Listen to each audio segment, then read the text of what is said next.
এদিকে আইন শৃঙ্খলা পরিস্থিতির অবনতি ও দেশের বিরুদ্ধে চলমান ষড়যন্ত্রের প্রতিবাদে দেশের বিভিন্ন স্থানে বিক্ষোভ মিছিল ও সমাবেশ করেছে যুবদলের নেতাকর্মীরা।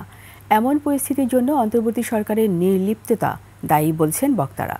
তাই আইন শৃঙ্খলা পরিস্থিতির অবনতি এবং দেশের বিরুদ্ধে ষড়যন্ত্র রুখতে নেতাকর্মীদের সচেতন হওয়ার আহ্বান জানান তারা।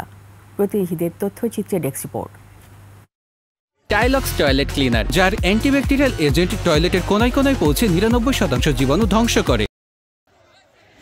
সারা দেশের আইন শৃঙ্খলা পরিস্থিতির অবনতির প্রতিবাদে মানিকগঞ্জে বিক্ষোভ মিছিল ও সমাবেশ করে জেলা যুবদল।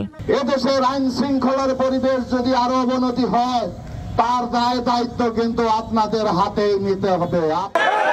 গাইবান্ধায় বিক্ষোভ সমাবেশ অনুষ্ঠিত হয়। পাবনায় বিক্ষোভ সমাবেশ করেছে জেলা যুবদল। অন্তর্বর্তী সরকারের নির্লিপ্ততার প্রতিবাদে রাজবাড়ীতে বিক্ষোভ মিছিল ও সমাবেশের আয়োজন করা হয়। বিএনপি ও তারেক রহমানের নামে অপপ্রচারের প্রতিবাদে বাগেরহাটে বিক্ষোভ মিছিল ও পথসভা করে জেলা যুবদল। ভোলায় যুবদলের বিএনপি অফিসের সামনে সংক্ষিপ্ত সমাবেশ অনুষ্ঠিত হয়।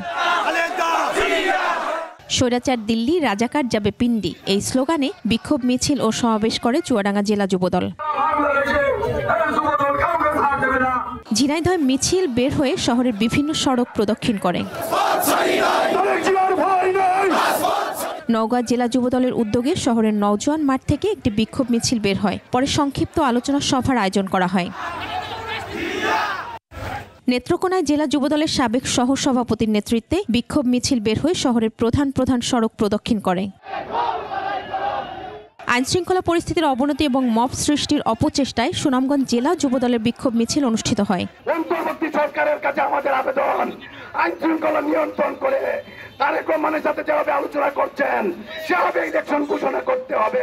এদিকে ঠাকুরগাঁওয়ে জেলা বিএনপির কার্যালয় থেকে একটি বিক্ষোভ মিছিল বের করা হয়। তারেক রহমানের নামে অপপ্রচার চালিয়ে যাচ্ছেন, কারণ একটাই, তারেক রহমানকে আপনারা ভয় পান। মহিমা পলি, ডেস্ক রিপোর্ট, 21 টেলিভিশন।